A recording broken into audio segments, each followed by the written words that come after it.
मुझे एक बहुत अहम बड़े अपोजिशन लीडर ने एक दफ़ा ये कहा। उन्होंने कहा जी इस वक्त तो आप जिहाद कर रहे हैं, क्योंकि गवर्नमेंट वो अपोजिशन में थे और गवर्नमेंट के ख़िलाफ़ हम सख्त सवालात कर रहे थे। तो बीच में उन्होंने कहा कि पता नहीं आपको क्या हो गया था जब उनकी गवर्नमेंट थी। उनको ये नहीं शायद इल्म था या इल्म था, वो मैंने बता दिया कि हम उस वक्त भी जिहाद ही कर रहे थे जब आपकी हुकूमत थी। और हर हुकूमत के सामने जो है, क्योंकि हुकूमत जो है उसके पास सारी ताकत होती है, सवाल उससे ही उठाया जाता है, मराद भी उससे ली जा सकती है अगर आप अपने आप को बेच दें, और वो ख्वाह सहाफ़ी हो या कोई और हो, it doesn't make any difference. और मैंने उनको ये भी बताया अपोजिशन लीडर को, जो मुझे उस वक्त तो मेरी तारीफ़ कर दें, मैंने कहा जी यहाँ पे तो मेरा बाप भी अगर प्राइम मिनिस्टर हो तो या तो मुझे जर्नलिज्म करना नहीं चाहिए या फिर वही सवालात करने चाहिए जो, ये नहीं कि वो क्या चाह रहा है पूछना या उसकी ख्वाहिश क्या है। वो जो सवालात हैं, ये नहीं कि मेरी ख्वाहिश पे सवाल होगा, मेरी ख्वाहिश पे भी नहीं होगा, लीडर की ख्वाहिश पे भी नहीं होगा, फैक्ट्स की बेस पे होगा। और तलाश करने की कोशिश करते हैं कि सच मिल जाए। मिलता तो बड़ी मुश्किल से है, लेकिन ये खोज है, एक मुसलसल जुस्तजू है। ये सारी तमीद मैं इसलिए बात रहा हूँ कि आज हमारे गेस्ट बड़े अहम हैं, लेकिन इससे पहले उनका तारुफ कराऊँ। एक बात और बता दूँ आपको कि इमरान खान साहब को मैंने बहुत सपोर्ट किया, मैंने क्या पूरे पाकिस्तानी मीडिया ने सपोर्ट किया, और उन पर कोई एहसान नहीं किया।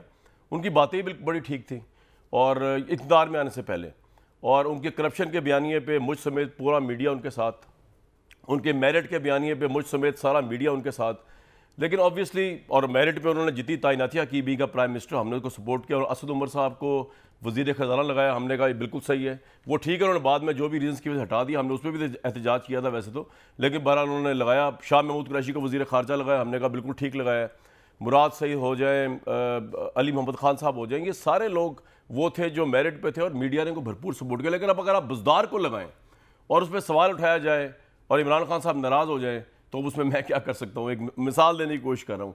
इसी तरह आपके करप्शन के बयानिए भी हम आपके साथ खड़े हैं, लेकिन अगर आप ये कहें कि जी एक पूरी पाकिस्तान की अपोजिशन को जिसका 62% वोट है इलेक्टेड, उसको आप कहें कि ये गद्दार है, और फिर आप इदारों के ऊपर भी ये कहें कि जी ये इनके साथ मिले हुए हैं, तो वो भी गद्दार ही हो गया। आपने मीर जाफर, मीर सादिक, कौन कौन सी इस्तेलाह यूज़ नहीं की। हम तो आपकी वो बात भी मान लेंगे अगर आप उसका एविडेंस दे दें, लेकिन इसके लिए बड़ा ठोस एविडेंस चाहिए होता है। इतना बड़ा इल्ज़ाम लगाने से पहले, ये कोई पॉलिटिकल नैरेटिव, हर चीज़ पॉलिटिकल नैरेटिव हो सकती है, ये सवाल है कि हर चीज़ सियासत हो सकती है, कि हर चीज़ आपके इमेज को तक़वियत देने के लिए हो सकती है। ये वो तमाम सवालात हैं जो मेरे ज़हन में अक्सर गर्दिश करते रहते हैं। आज इमरान खान साहब ने बल्कि एक इंटरव्यू में पहले भी जनरल फैज़ साहब का बहुत नाम लिया, आज जनरल फैज़ साहब का बहुत नाम लिया। अब मरीम नवाज़ साहिबा एक ज़माने में जब उनका नाम लिया करती थी, हम तो उस वक्त भी कंडेम किया करते थे कि जर्नल्स और फ़ौज को जो है इस तरह मिलाइन ना किया जाए, बल्कि मीडिया ने तो नवाज़ शरीफ साहब और मीडिया और मरीम नवाज़ साहिबा की स्पीच पे भी पाबंदी लगा दी थी, और नवाज़ शरीफ साहब पे अभी भी लगी हुई है। और वो हालांकि ये कहते ये थे कि फ़ौज न्यूट्रल हो जाए, लेकिन इमरान साहब जो है उनको ये थोड़ा अफसोस है कि न्यूट्रल क्यों हुए, हालांकि दस्तूर के तहत होना तो उनका न्यूट्रल ही बनता है। आज उन्होंने दोबारा ये मौजू ये ख़ास खोल दिया। आज के मेरे स्पेशल गेस्ट हो गए असद उमर साहब प्रोग्राम में पहले हिस्से में, और बाद में हम नून लीग से कोई रिप्रेजेंटेशन लेंगे, लेकिन पहले इमरान खान साहब ने क्या कहा आज ज़रा वो सुन लें। अल्लाह के सामने मैं हाजिर होकर ये बात करता हूँ, मैंने कभी नहीं सोचा था कि नवंबर में किसको आर्मी चीफ बनाना है। मेरे जहन में तो ये था कि जब टाइम आएगा मेरिट के ऊपर जो सबसे बेहतर होगा उसको मैं बना दूंगा। तो ये जो इनकी अपने जहन में खौफ आ गया था कि जनाब मैं वो जनरल फैज को लाना चाहता हूँ, ये इनके खौफ थे। नवाज शरीफ के चोरी का पैसा उसका इतना ज्यादा था कि वो चाहता था फौज को कंट्रोल करना, इसलिए इनको हर इदारा जो इनकी चोरी को थ्रेटन करता है उसको कंट्रोल करना है, लिहाजा डर इनको फौज से होता है। इमरान खान को कोई जरूरत नहीं अपने आर्मी चीफ रखने की, मुझे कोई अपनी चोरी नहीं बचानी। करप्शन के ऊपर और न्यूट्रल्स को लेकर उन्होंने बहुत सी गुफ्तगू की है, जो बहुत से लोग नज़दीक बड़ी सख्त गुफ्तगू है, लेकिन अब आप वो भी सुन लें।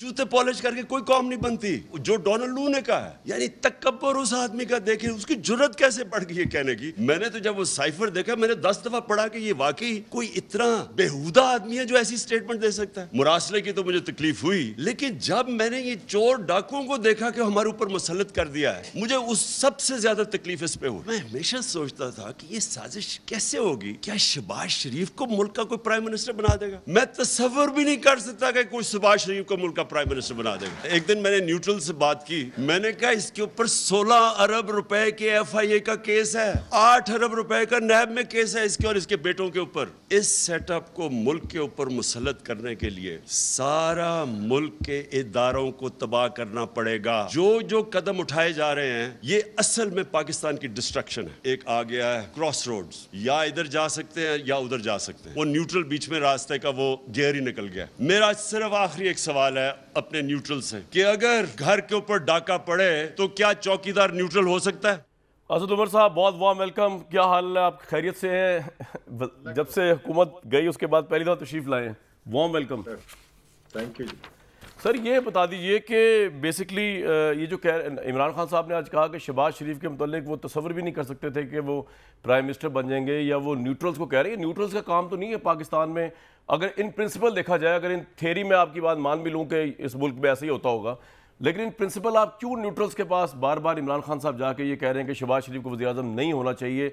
ये तस्वीर वो तो अवाम ने इलेक्ट करना, चाहे किसी चोर को करें, किसी डाकू को करें। असद साहब, लेकिन ये आपने पता नहीं किस बात से अखज़ किया। अभी जो आपने क्लिप सुनवाया, जाहिर में तो वहां पे बैठा हुआ था, पूरी स्पीच मैंने सुनी। उन्होंने ये तो कभी नहीं कहा था कि शहबाज शरीफ को न्यूट्रल को, वो कह रहे थे कि शहबाज शरीफ को नहीं बनाना। वो कह रहे थे कि मैं खुद सोचता था, तो मैं, लोग कह रहे थे कि साजिश हो रही है और कुछ होने वाला है और शहबाज शरीफ वजीर आजम बन जाएगा, तो वो कह रहे थे कि मेरी सोच से बाहर था कि शहबाज शरीफ को कोई कैसे वजीर आजम बना सकता है। ये बात उन्होंने कही थी। सर, यहाँ पे जरदारी साहब पे केसेस थे, वो प्रेसिडेंट बन गए थे, आपको पता ही होगा। तो वो तो आप बन सकते हैं ना, अगर आप पे इल्ज़ाम लगाओ, वो अदालत को फेस कर रहे हैं शहबाज शरीफ। अगर असद भाई, बात ये है कि आप अगर हार जाए इलेक्शन, आपकी पार्टी, तो सेकंड तो चॉइस यही है ना अवाम के पास, ये कोई बाहर से तो नहीं आए हुए, ये जैसे भी हैं इनकी अपनी अवाम में मकबूलियत है। तो अब फिर आप या तो ये कह रहे हैं कि फिर Imran Khan sahab is to elect to get to the power till his last breath, क्योंकि और तो पाकिस्तान में कुछ काबिल है नहीं बकौल इमरान साहब के ज़ाविये से अगर देखा जाए। नहीं, देखें, आपने जरदारी साहब की बात की, अगर आपको याद हो उस वक्त के अखबार उठा के देख लें, उस वक्त के कॉलम देख लें, तो उस वक्त भी बहुत बड़ा तूफान था मुल्क के अंदर कि एक इंसान जिसके ऊपर इतने इल्जामात लगे हुए, वो कैसे मुल्क का सदर बनाया जा सकता है, रियासत की सबसे बड़ी कुर्सी पे बैठ सकता है। वो इल्जामात कोर्ट्स के अंदर मौजूद हैं, अभी क्लियर नहीं हुआ है। इसी तरीके से यहाँ पर इनका जो शहबाज शरीफ साहब की जो सूरत हाल है, जिस दिन उन्होंने ओथ लिया है उस दिन उन पे फर्द जुर्म आयद करनी थी। उसी रियासत ने, उसी हुकूमती निजाम ने उन पे फर्द जुर्म आयद करनी थी, और वो उस दिन वजीर आजम को ओथ लेते।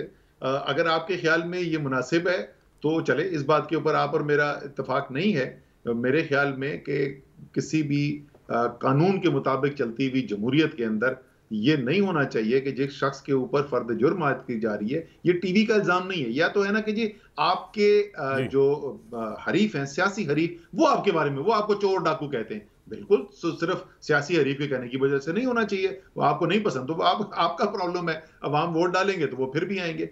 लेकिन जब अदालती निज़ाम के जरिए, जब एक बाकायदा प्रोसिक्यूशन प्रोसेस के जरिए फर्द जुर्म आयद हो रही हो, तो जब तक इंसान क्लियर ना हो जाए, तो मेरी राय के अंदर तो बिल्कुल भी मुनासिब नहीं है कि वो शख्स जो है वो मुल्क के अहम ओहदे पे हो, ना कि अहम तरीन ओहदे के ऊपर हो। सर, इखलाकी तौर पे मैं आपसे 100% एग्री करता हूँ कि ऐसे शख्स को बिल्कुल प्राइम मिनिस्टर नहीं होना चाहिए, लेकिन ऑब्वियसली कानूनी तौर पे भी तो एक कोई उनके खिलाफ कोई हुज्जत दी ना, अदरवाइज तो आप सुप्रीम कोर्ट पे चले जाते कि शहबाज शरीफ वज़ीर आज़म ना हो, वो मुल्जिम है। जी बिल्कुल सही है। तो हम तो यही कह रहे हैं ना कि किसी भी अच्छे मुल्क के निज़ाम के अंदर क्या होना चाहिए, और हमारे ख्याल में ये बात जो है, ये मुल्क के साथ एक जुल्म है कि ऐसी सूरत हाल के अंदर हमने कौन सा शहबाज शरीफ को गोली तो नहीं मार दी ना, हम अपनी राय का इजहार कर रहे हैं। और हमारे ख्याल के अंदर ये जुल्म है मुल्क के अंदर कि जहां इतने भरपूर शवाहिद सामने रखे हों, कोर्ट के अंदर केस चल रहे हों, पहले वो तारीखें बदलवाते रहे हों, उसकी वजह से डिले करते रहे हों, और जिस दिन फाइनली फर्द जुर्म लगनी थी उस दिन वो शख्स जो है वो वजीर आजम बन जाए मुल्क का, और उसके बाद एक इन्वेस्टिगेशन वाला जो है वो अल्लाह को प्यारा हो जाए, दूसरे को हार्ट अटैक हो जाए, फिर जो शरीक मुल्जिम है वो उसको हार्ट अटैक हो जाए। तो ये, इसके खिलाफ अगर आप आवाज नहीं उठाएंगे तो फिर आप सियासत में हैं क्यों? बिल्कुल ठीक है, इस पे खिलाफ बिल्कुल आवाज़ उठाते रहना चाहिए, लेकिन वो